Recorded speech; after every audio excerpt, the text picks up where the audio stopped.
Permettez-moi de saluer rapidement les compagnons, je n'ai pas leur nom. N'est-ce pas, la gentlemania panafricaniste nous amène à saluer les panélistes nommément. Et je voudrais saluer à votre permission, évidemment, Patia Sanga, Padia Sanga, Alain Jules Meunier.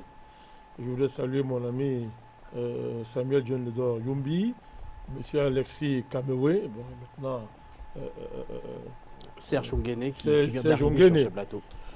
Mon cher Fondop, sur le plan journalistique, vous avez raison quand vous posez le problème comme ça. Mais du point de vue de la géopolitique, vous allez me permettre de dire ça autrement, mais on dit la même chose. Elle n'instrumentalise pas. Ce sont des puissances terroristes d'abord. Il faut les qualifier comme elles en sont dignes. Ces puissances sont des puissances terroristes. Nous sommes sur ce plateau les premiers à avoir défini ces pays-là comme étant des criminocraties. Alors, à l'époque, c'était avait estimé qu'on était excessif. Mais aujourd'hui, quand vous prenez par exemple le Covid-19 comme variable mesurable, il n'y a plus de débat. Il y a eu des puissances qui ont organisé la mort de l'humanité en connaissance de cause.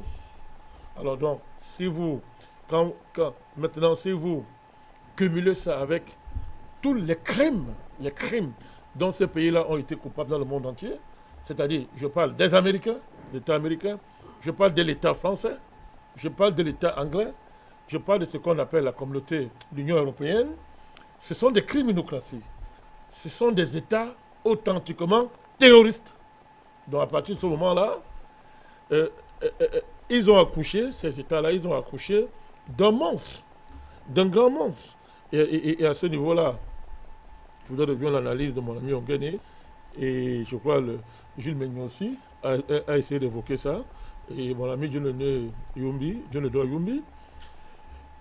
Cette criminocratie internationale a accouché d'un monstre, qui est justement cette géopolitique du chaos, dont la consistance est en partie le fait que l'Organisation des Nations Unies, sous Kofi Annan, a célébré un pacte global pour la prospérité, avec en son cœur les multinationales, qui ont décidé que bon, elles vont rendre heureuse toute l'humanité. Elles vont nous rendre heureux. Les multinationales ont décidé ça, et l'instrument de ce bonheur qu'on voulait nous vendre pratiquement à 0 francs, ça a été ce qu'on appelle le United People Organization. C'est-à-dire, c'est une organisation qui est un appendice de l'ONU, parrainé par l'ONU, dont la mission officielle est de faire la promotion, parlons comme ça, des minorités menacées. Alors, ce qui est bizarre, c'est que ces minorités menacées sont par hasard logées, territorialement parlant, dans des enclaves, entre guillemets, très riches, extrêmement riches, et c'est le cas par exemple de l'enclave de Cabinda. Merci, le Soudan du Sud. Le Soudan du Sud. Le Biafra au Nigeria, la région du Biafra au Nigeria. Évidemment, les Nozo au Cameroun et ailleurs. Vous allez voir qu'une des méthodes, c'est de mobiliser les identités qu'ils appellent les identités premières, l'histoire de ces régions-là, de les mobiliser dans un récit trafiqué à dessein, n'est-ce pas, pour justifier les partitions des pays, le démembrement des pays. Et d'ailleurs, à l'ONU, il était déjà prévu un certain nombre d'États africains qui allaient émerger. On voulait faire passer le nombre des États africains de 54 à près de 68 États. C'est écrit, hein? C'est écrit. Donc, dans des projections, c'était écrit. Donc, vous voyez donc que le United Nations People était l'instrument de ce projet-là. Mais c'était simplement le projet des multinationales qui, devant la compétition géopolitique mondiale, devant la compétition géoéconomique mondiale, devant la rareté des marchés réels, n'est-ce pas, avaient, n'est-ce pas, pour maximiser leur profit, besoin, n'est-ce pas, de diminuer le prix des minéraux, le prix des matières premières essentielles, n'est-ce pas, qui devaient être désormais très disputés dans le cadre d'une ultra-compétition internationale, dans le cadre de la recomposition géopolitique du monde. Donc les choses sont claires. Les choses sont claires. Les pays africains, affaiblis déjà par près de 30 ans d'ajustement structurel, affaiblis par, n'est-ce pas, le projet de recolonisation du continent qui a été mis sur pied depuis les années les années 86-87, dès la chute du mur de Berlin d'ailleurs, mais bien avant la chute du mur de Berlin, il était déjà dans certaines officines occidentales, la recolonisation du continent africain était déjà installée et établie, c'était écrit. Donc il y a eu des événements inaugurateurs, n'est-ce pas? L'arrivée au pouvoir de M. Alassane Ouattara, les crimes en Libye, ce qui se passe au Mali, en Centrafrique, où on voit comment clairement, n'est-ce pas, les États organisent la terreur dans des endroits où il y avait la paix, où il y avait le calme, et portent la terreur, arment les groupes terroristes, n'est-ce pas, pour partitionner les États, renverser les États, c'est-à-dire que si un État, si vous ne cédez pas, on vous renverse. On vous renverse. Alors, ou bien on installe une double capitale, n'est-ce pas?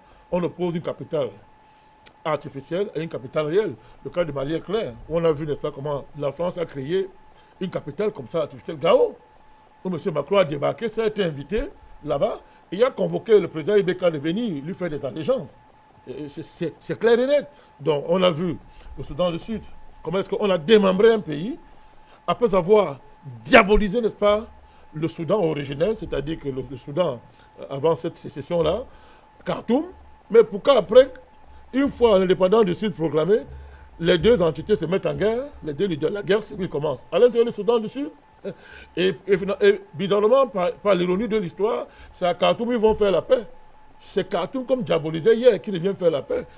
Et j'imaginons ça pour comprendre le pas camerounais. Ça veut dire qu'au Cameroun, imaginez que l'Ambazonie ait réussi. Nous savons très bien que si ça réussissait, une guerre civile allait éclater dans le soutien Cameroun entre le nord-ouest et le sud-ouest. Les ingrédients sont déjà réunis là, une guerre civile. Et finalement, les mêmes gens font appel à Yaoundé pour venir arbitrer. Vous voyez l'absurdité dans laquelle on peut se retrouver. Donc pour dire que c'était une programmation des États terroristes, n'est-ce pas? Cette programmation est en train d'échouer. Nous sommes là, mon cher Guy Fondop, devant la victoire de la diplomatie camerounaise. On ne va pas se répéter. Il a dit, parce que c'est vrai, on ne va pas nier. Le fait, il est là. C'est la victoire de la diplomatie camerounaise. C'est le sacre d'une pédagogie présidentielle. Je n'ai pas peur de le dire. Je soutiens le président, je ne me cache pas. Donc, c'est le sacre d'une pédagogie présidentielle. Là où certains exaspérés ont demandé l'état d'urgence, pourquoi même pas l'état d'exception, d'éraser, d'en finir avec ça. Le président a toujours fait preuve de sagesse. Parce qu'il savait ce qu'il y avait derrière. Il fallait exposer ce qui était vraiment derrière. Il fallait exposer ces États, ces puissances terroristes, cette communauté internationale terroriste. Il fallait l'exposer. C'est pour ça que le président a fait œuvre de pédagogie. Maintenant que la laideur, le caractère abject de ce projet est au vu aussi de tout le monde, on n'est pas surpris. Il a dit de voir que l'ensemble des diplomates africains sont obligés de s'élever pour dire ça c'est trop, c'est inacceptable. Et de condamner ça. Donc ça c'est une victoire de la pédagogie présidentielle. Le président a été un pédagogue. Il y a aussi dans ça, on ne va pas le nier, une résonance panafricaniste, on ne va pas le nier. Quand on voit, je crois que M. Menyela dit, je crois que ça doit être la Sanga ou Djune Yumbi, qui a convoqué le fait que bon, c'est une bonne chose de voir que les diplomates africains parlent d'une voix sur des questions comme celle-ci qui sont généralement très sensibles. Pourquoi? Parce que généralement, les pays africains ont peur d'affronter les puissances. Ont peur de dire que si je m'engage dans de ceci, on va retourner ça contre moi. Mais là, on a vu, les diplomates africains parlent d'une seule voix. Il y a là une résonance, je dis bien, mes mots sont pesés, une résonance panafricaniste qui ne peut pas nous échapper, nous les panafricanistes. À la fin, mon cher Guy Fondop, pour une fois, il faut commencer à le dire. Hein. Je ressens ça, nous ressentons ça au niveau du NMP, comme notre victoire particulière aussi. Parce qu'il faut le dire.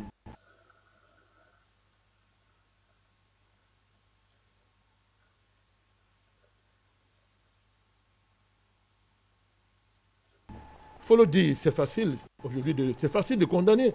Moi, au début de cette crise, même les gens du RDPC avaient peur de défendre le gouvernement. Il faut rappeler ça. Vous vous souvenez sur ces plateaux ici où les plateaux étaient vides de partisans du président au début de cette crise. Il faut que je rappelle ça. C'est un devoir d'honnêteté. Il faut rappeler ça. Les gens avaient même peur de défendre cette affaire. Nous avons été constants dès le départ. Constants. Prenant des risques extraordinaires. Affrontant toutes sortes d'initiés pour défendre la sacralité de l'unité de l'État du Cameroun. Pour dire que ce projet dès le départ était un projet diabolique, maléfique dès le départ. Que même dans son concept, il n'avait aucune noblesse, ce projet. Parce que très vite, nous savions qui était derrière cette affaire. Nous les avons désignés ici. Aujourd'hui, il a fallu du temps. Quand on voit cela commencer à aboutir comme ça, il y a de quoi être heureux. C'est aussi, enfin, la victoire du peuple camerounais, dans son ensemble, qui sort de là avec une conscience de plus en plus enfirmée de la camerounité, de la supériorité du Cameroun, de l'idée du Cameroun sur les particularismes régionaux, linguistiques, fussent-ils des langues officielles. On comprend très bien désormais le caractère provisoire de ces langues-là et la nécessité de faire émerger rapidement, n'est-ce pas, des langues nationales qui vont nous servir de moyens de dépassement linguistique de ce clivage artificiel qui a menacé de détruire notre pays. Merci à vous. Paddy Assanga, je vous retrouve en multiplex. Alors, on a l'impression finalement que ça a été